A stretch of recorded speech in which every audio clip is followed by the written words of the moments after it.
people who have been on reality TV shows, what's rigged and what's not? My friend was on What Not to Wear, and I was in the audience of people who were there to react when she came out from behind the curtain with her new look. She came out over and over again, but our cheering was never enthusiastic enough for the producers. After about 10 takes, we were screaming our heads off, totally hysterical, as if we'd just seen her rise from the dead. So that part was fake. I thought she just looked alright.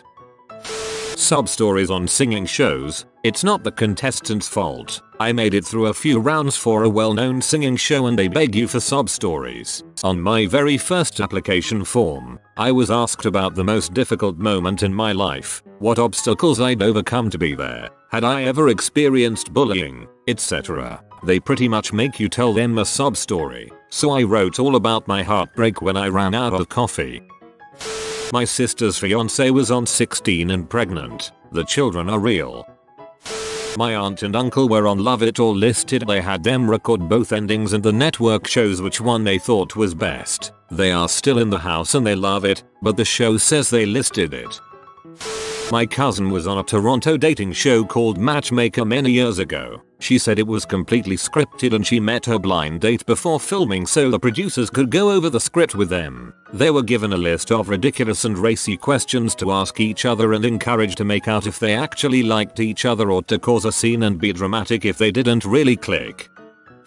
My daughter and her boyfriend were on divorce court. They were not married, and the show's producers helped them tailor their story, which was completely made up, to be more interesting. They are now married and since they've already been divorced, it should last forever.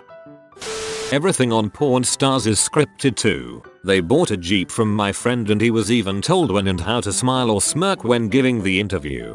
I know someone who visited the shop as a tourist and they pulled something out of the bag and handed it to him to sell them. Some friends of mine went on Cash Cab. One guy was chosen the day before and told to come with up to 4 friends to a certain spot the next afternoon. They met a producer who hailed the cab and were told they were going to a game show. They had to reshoot getting into the cab because my one friend said something like, "What are the chances we're on our way to another game show?"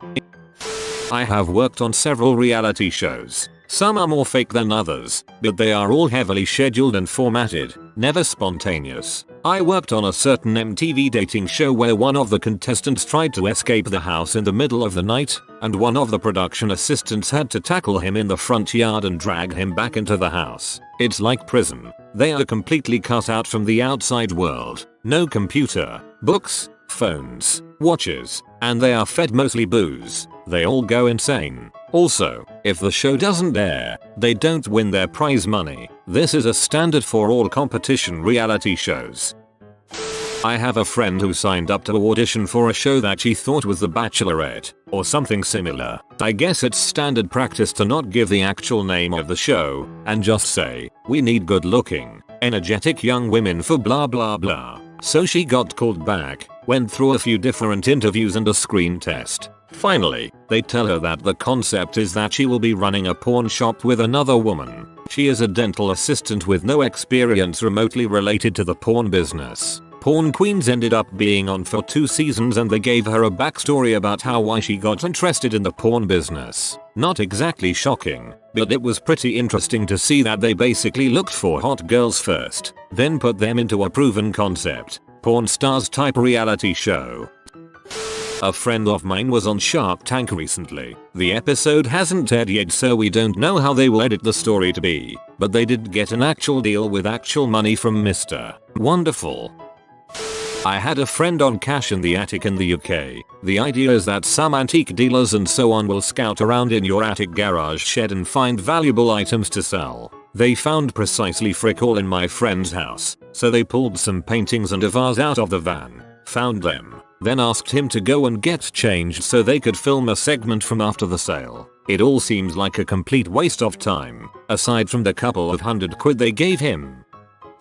I was on a show geared towards preteens and teenagers that tried to imitate Fear Factor on YTV. They had us compete in various unique athletic competitions and other things. Most of it was surprisingly real. We actually did compete. Our scores were based on our performance in the task. The one thing that wasn't real was that the episode made it look like everything happened in a day. when in reality, it took about 5 days to film. Overall, it was a really cool experience that I wouldn't trade for the world.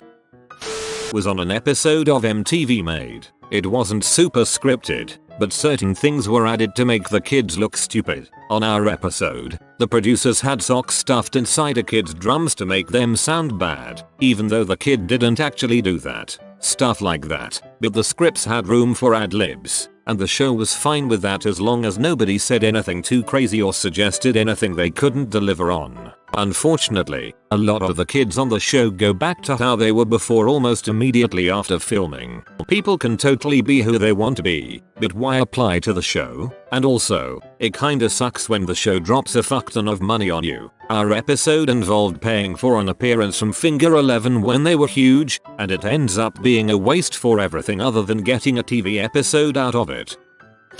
A friend of mine worked as an art director on the American version of Super Nanny. She said pretty much everything was real, maybe editing together to make it a bit more dramatic, but the family interactions were genuine. And she said Jo Frost is a very sweet, warm woman who really does her best for the kids. In the very first episode of Top Chef they ever filmed, Tom Colicchio flipped out because the dishes the contestants had cooked were getting cold while the film crew took food prawn shots of them. From then on, all the contestants have to prepare 2 dishes, one for the judges to sample, and one for the cameras to pan over and show the audience. You know, it really depends on the type of show you are on because they vary so wildly in style. I've worked on a number of reality shows as a lighting technician. The ones I can remember the most are The Amazing Race, The Great Escape, Kitchen Nightmares, and Twinning. Twinning was the one that was most like Jersey Shore or the real world. Definitely not fake, but casting is so important. You don't need to fake anything when the people you are filming 24 hours a day are absolutely nuts. They'll decide at certain points to play God a little bit and move them into rooms with people they hate or give them alcohol when they realize 2 people have a thing together, but aren't acting on it. The producers of all of these shows just sit in a room and figure out how to create drama. Shows like The Amazing Race and The Great Escape are pretty dang real. Because of the obstacles and challenges they are interesting enough without the producers interfering that much. On The Great Escape, because of the style of the show, we would go back the next day and reshoot key moments in a cinematic way to push that style. While it was fake, it was still pretty dang real. Oh, and Kitchen Nightmares is very real. Gordon Ramsay is just basically a producer that is in the show. He knows what good TV is and how to get it. They pick terrible businesses and the show writes itself. The remodels are always funny though, as they are just so on the surface. Pitbulls and parolees on Animal Planet. I used to work at the main warehouse where they filmed everything. Not sure if I'm actually on the show at all, but if I am, I'm just in the background scratching my butt. Everyone that works there only tolerates filming because it's more money for the dogs. The camera crews would try and get people to recreate things they missed, but most of us weren't very cooperative. Everyone on the show and in the rest of the staff really just wants the best for the dogs. From what I have seen, anything that was staged were things that had actually happened and the camera crew wasn't around for. The dogs there are amazing. All the horrible things they had been through, and they remain so lovable. I miss all my furry buddies there. House hunter type shows have usually already bought the place that wins. It's a requirement to be on House Hunters that you are already closing on a house. It's free advertising for the agent and a way to be on TV for the couple. Say yes to the dress. It's real. One sister and a few friends have gotten their dresses there, and while they didn't appear on the show, you get asked when you make your appointment. Their experiences were the exact same as TV. Yes, the consultants really are that personable. Yes, you sit where the show is filmed. Yes, the people on the show really work there. No, they won't show you anything outside your budget. And yes, they really do bend over backwards to find you discounts if you need one, like on the show. I know there are probably cheaper places to buy a wedding dress, but Kleinfeld's is gorgeous and exactly like it is on SYTTD. The only thing that might be faked is if girls their family are told to be super picky about the dress for dramatic effect. Frick most of TLC's other shows though.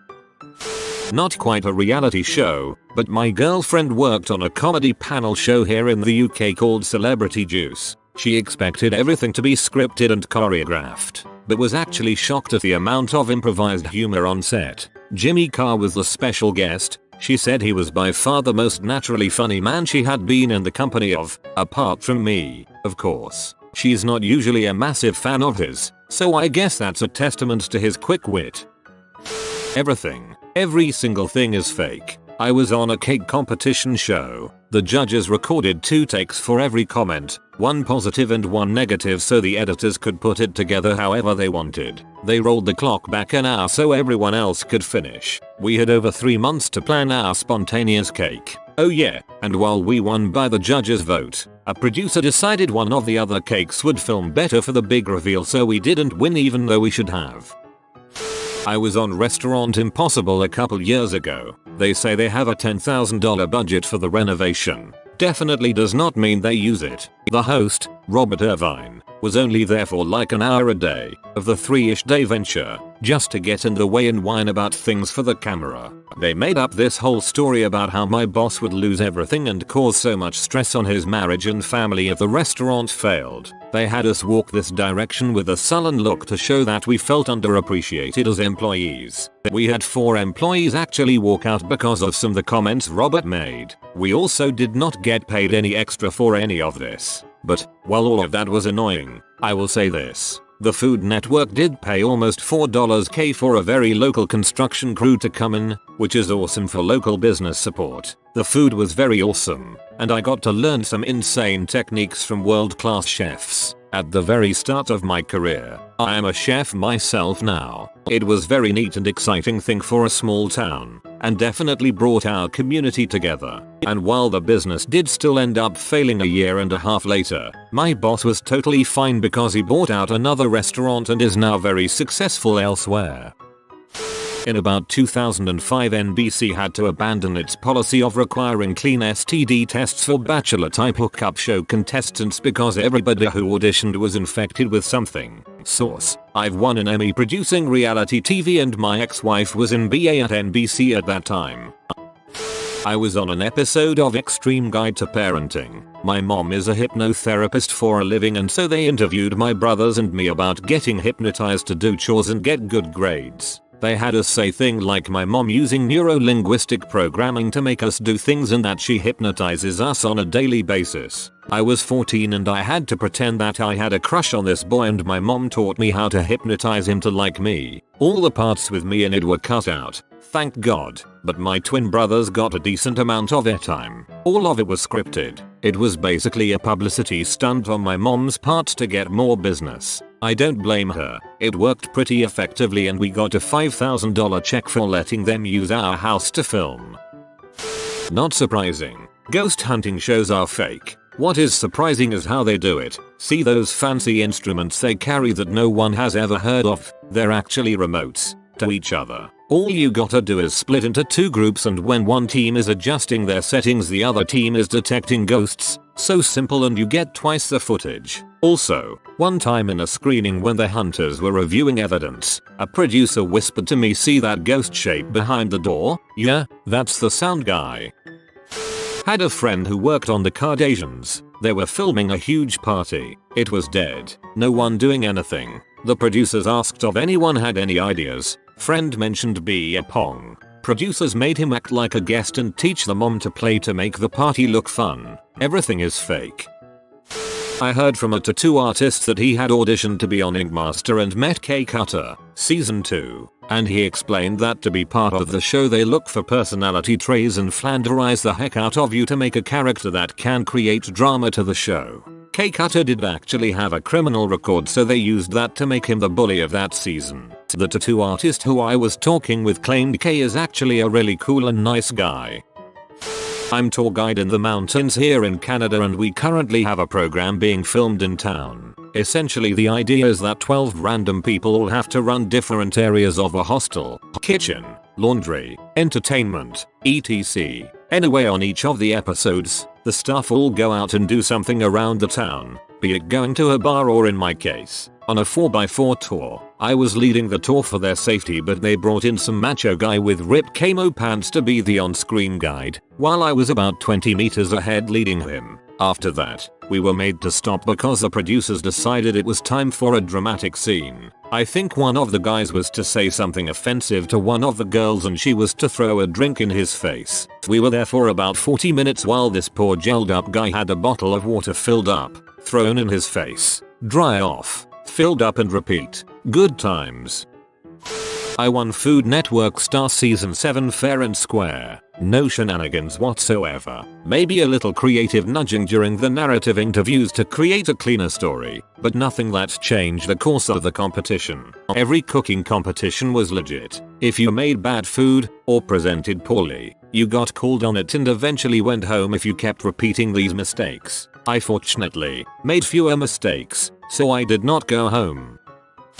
I worked on the sing-off and ABDC for several seasons in the contestant department. The performances and the performers were all real and really cool. I listened to Street Corner rehearse Creep on stage one day and got goosebumps from how good they were. There are decisions made by producers to increase the market value of the show, like keeping a fourth group until the final round because they didn't want to lose a key demographic from the audience. The finale was always live and based on fan vote online. So, that part was real. One season of ABDC a contestant broke his leg. That was also sadly real as I was there to witness. Call 911. The producers and my manager. They were concerned about getting B-roll of him going into the ambulance. He was a really sweet kid, but these shows are exceptions in the industry, not the rule, and both have been cancelled.